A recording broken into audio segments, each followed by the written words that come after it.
코인 시장이 아주 난리죠. 안 그래도 세계 경기가 파탄나 있는 상황이라 코인 시장도 떡락 중이었는데 그 떡락하는 상황에 기름을 더 부었어요. 바로 오늘의 주인공 FTX의 얘기입니다. FTX가 무엇이냐? 밥을 사 먹으려면 식당에 가야 하고 집을 사려면 부동산에 가야 하듯이 코인을 사려면 코인 거래소에 가야 합니다. 물론 실제 몸이 간다는 건 아니고 그냥 코인 거래소라는 가상 세계에서 코인을 사고 팔고 하는 거예요. 그럼 이 코인 거래가 문제없이 잘 돌아가게 관리하는 사람들이 있겠죠. 이 사람들은 거래소를 문제없이 안전하게 굴러가게 하면서 그 대가로 소정의 수수료를 받아먹고 삽니다. 코인 시장이 워낙에 크고 사고 팔고 거래도 24시간 활발하다 보니까 수수료 그 조금만 먹는다 해도 엄청난 돈을 벌겠죠. 이 코인 거래소라는 황금알을 낳는 거위를 빠르게 선점한 기업들 알아봅시다. 조금 늦게 말한 감이 있는데 이게 정확히 말하면 코인이 아니라 가상화폐고 코인 거래소가 아니라 가상화폐 거래소가 맞는데 코인이 입에 쩍쩍 붙으니까 이 영상에서는 그냥 코인 거래소라고 하겠습니다. 불만 있어요?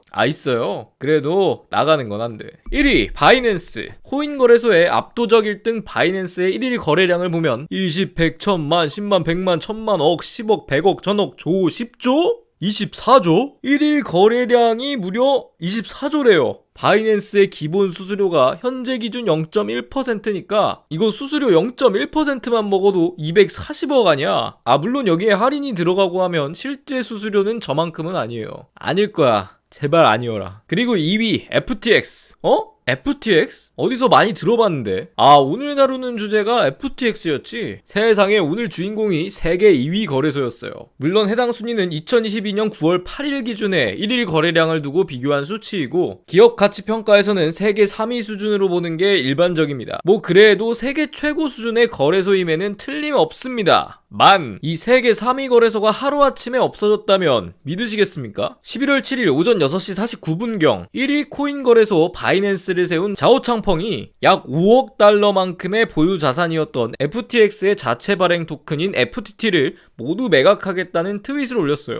외국인들 트위터 참 좋아해. 이렇게나 영향력 있는 사람이 갑자기 가지고 있는 FTT를 모두 팔아버린다니까. 당연히 FTT는 하루 사이에 80% 이상 대폭락했어요. 그런데 문제는 FTX 자산의 상당수가 FTT로 구성되어 있다는 겁니다. 자산의 대부분을 차지하는 FTT가 하루 만에 폭락했다? 더 이상 FTX는 안정적인 거래소가 아니게 된 거죠. 사람들은 이 하루아침에 위태로워진 거래소를 떠나고자 코인과 투자금을 모두 현금화하려고 몰려듭니다. 아까 사진에서 봤었죠? 1일 거래량 세계 2위인 FTX는 무려 2조 3천억 원이었어. 이렇게 큰 돈이 왔다 갔다 하던 거래소에서 수많은 이용자들이 코인을 현금으로 달라 한다? 제 아무리 세계 3위라도 버텨낼 수가 없습니다.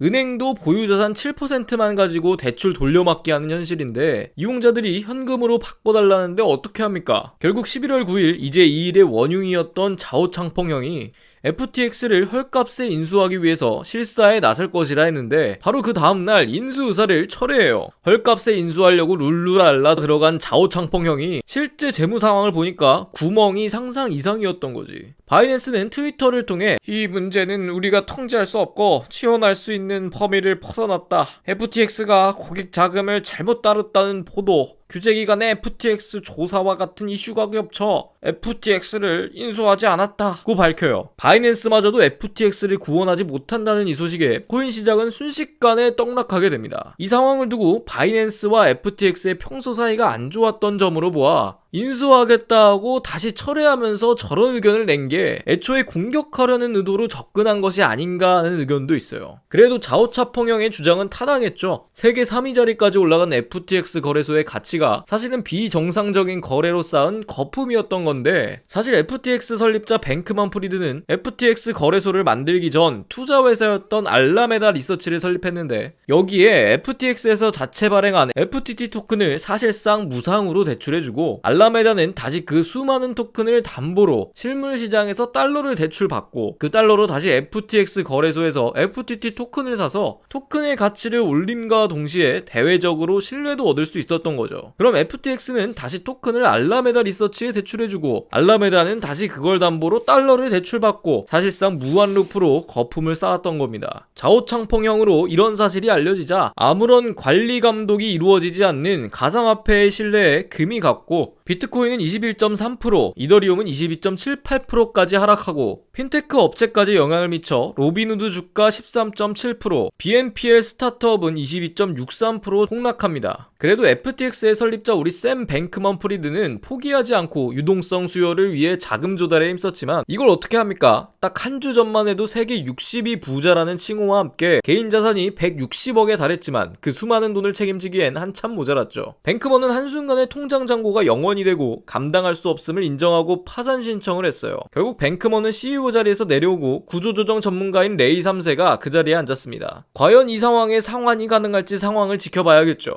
솔직히 라임 지렸다. 이 뱅크먼 프리드가 코인 업계에서, 아니 세계에서 어느 정도로 영향력 있는 인물이었냐면 젊은 나이에 세계 60위 부자였던 것은 물론 지지하는 정치인 바이든에게 조 단위의 지원을 하고 수많은 정치인사와 유명인들과 친분을 다지며 젊은 나이에 성공한 사업가로 칭송을 받고 코인 업계의 워렌 버핏으로 불릴 만큼 여러 사람의 동경과 존경을 받던 인물이었는데 그 수많은 자산이 하루아침에 물거품이 되어버린 거예요. 부자는 망해도 3대를 간다고 하던데 이게 코인 업계에서는 전혀 그렇지가 않나봐. 세계 60위 부자가 한순간에 통장 잔고 0원이 되다니 세상 오래 살고 볼 일입니다. 세계 3위 거래소였던 FTX가 하루아침에 파산한 일은 세계적으로 큰 충격을 주었습니다. 회사 부채는 무려 하나 62조 2천억 원에 달했고 가상화폐 업계 사상 최대 규모의 파산 신청이었어요. 안 그래도 불안했던 코인 시장에 직격탄을 준 것은 물론 워낙에 많은 자금이 그 거래소에 있던 터라 피해를 입은 사람도 많고 세계 경기에도 큰 악영향을 끼칠 것이라는 전망이 많아요. 이 정도로 힘이 있고 신뢰를 받던 거래소조차도 한순간에 휴지 조각이 되어서 투자금을 잃어버리게 할 수 있다는 공포는 다시 한번 투자 시장을 얼어붙게 하는 계기로도 작용하고요. 사실 저는 이전부터 코인 시장을 회의적으로 바라봤어요. 물론 FTX 재무 상태가 실제로 문제가 많았고 고객 자금에 대해 잘못 다루었다고는 하지만 그런 위험성을 안고 운영하는 거래소가 한두 개도 아닐 것이고 무엇보다 이 일이 불과 며칠 만에 단 한 사람의 발언으로 인해 이루어진 일이라는 거죠. FTX 전체 규모에 비한다면 자오창펑이 빼간 5억 달러는 그렇게 큰 금액이 아니었음에도 그 하나로 모두가 넣었던 돈을 빼면서 순식간에 코인의 가치가 0이 된 거예요. FTT라는 토큰에 대한 가치를 보고 그 가치가 지속 가능하며 믿을만 하구나, 경영자의 마인드가 올바르고 어떤 사업으로 수익을 창출하는지 명확하구나 하는 신용에서 나온 투자가 아니라 어떤 유명인사가 여기에 투자를 했고 여기 하루 거래량이 얼마고 얼마만큼의 자본이 모여있고 이런 것에만 눈이 가 있었기 때문에 단 한 사람의 발언에도 무너져 내릴 수밖에 없는 거죠. 아닌데 나는 잘 알아보고 이 토큰의 미래 가치를 보고 투자했는데 하는 사람이 있을지라도 모두가 분위기에 따라 돈을 빼면서 가격이 수직으로 떨어지는 상황에서 그걸 안 팔고 가지고 있을 수도 없는 구조고요. 많은 돈을 투자할 만한 안전한 투자처는 아니라고 봅니다. 아닌 말로 지금 당장이라도 바이든 대통령이 나와서 우리는 이제부터 코인 거래를 금지합니다, 이 한마디만 하면 코인의 수명은 끝나는 거예요. 많은 코인의 전망을 좋게 보는 사람들의 주장이 코인은 기축통화가 되기에 적합한 합리적인 자산이라 하는데 현재 세계 공용으로 사용되는 달러가 그냥 아무런 이유 없이 기축통화가 된 게 아님을 알아야 합니다. 모르는 입장에서는 단지 미국이 가장 힘이 세니까 그런 거지, 공용화폐가 필요하니까 다 달러로 해라, 미국이 이렇게 말해서 바뀌었다 생각할지 모르지만 사실은 이와 아주 다릅니다. 달러가 기축통화가 되었던 그 배경을 잠깐 알아보자면 2차 세계대전 당시 미국은 영국을 포함한 수많은 연합국에게 전쟁에 필요한 막대한 군수물자를 지원해줬고 이로 인해 엄청난 양의 채권을 챙길 수 있었어요. 항공기와 함정, 전차와 기관총 등 가리지 않았거든. 싫으나 좋으나 미국은 세계의 은행 역할을 했고 이 막대한 양의 채권이 미국에 대한 신뢰를 제공해줬습니다. 그럼 이제 힘도 세고 다른 나라 신뢰도 얻으니까 바로 기축통화가 될 수 있느냐? 전혀 아니죠. 거기에 달러의 가치를 누가 봐도 인정할 만큼 정형화하기 위해서 당시 기축통화 역할을 했던 영국의 파운드화를 따라 달러의 가치를 확실히 하기 위해 금본위 제도를 실시하게 되는데 391달러를 가져오면 무조건 1온스의 순금과 바꿔준다는 거예요. 사실 이 금본위제는 매우 중요한 일인데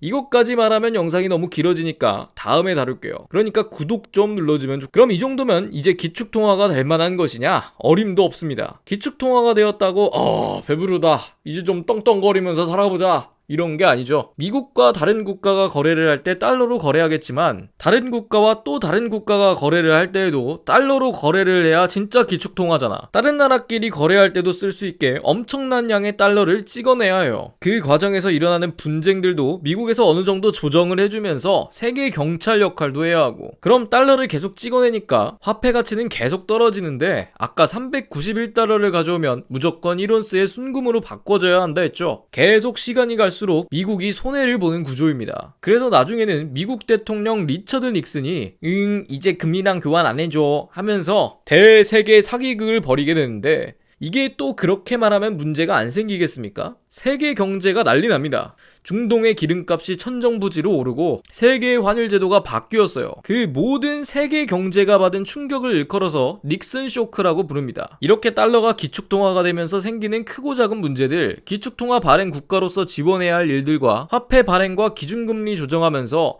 자국뿐만 아니라 세계 인플레이션까지 관리하는 일들을 아무런 주체가 없는 코인이 대체 가능할 거라고 생각합니까? 설령 정말 어렵게 기축통화가 될 길이 보인다 하더라도 현재 기축통화 발행이라는 막강하고도 정말 어렵게 얻은 권력을 가진 미국이 코인이 그 권력을 가져가게 가만히 둘 것 같습니까? 저는 어린 반푼어치도 방귀 끼면서 비웃을 일이라고 봅니다. 근데 이런 말하면 코인하는 형님들이 악플 달 텐데 그래도 나가는 건 안 돼. 많이 돌아오긴 했지만 현 시점에서의 코인, 가상화폐는 투자 가치가 높지 않고 미래의 전망도 어둡다는 게 제 짧은 생각입니다. 물론 코인이 기축통화가 될 것이라는 전망에 대해서만 말한 거니까 너무 섭섭해하지는 말아요. 아무튼 엄청난 대형 거래소인 FTX가 파산하고 그 피해자도 계속 속출하는 가운데 이 사건이 떡락의 시작일지 다시 반등하고 오른 날이 있을지 후두교인으로서 즐거운 마음으로 지켜보면 좋겠습니다. 그럼 후맨.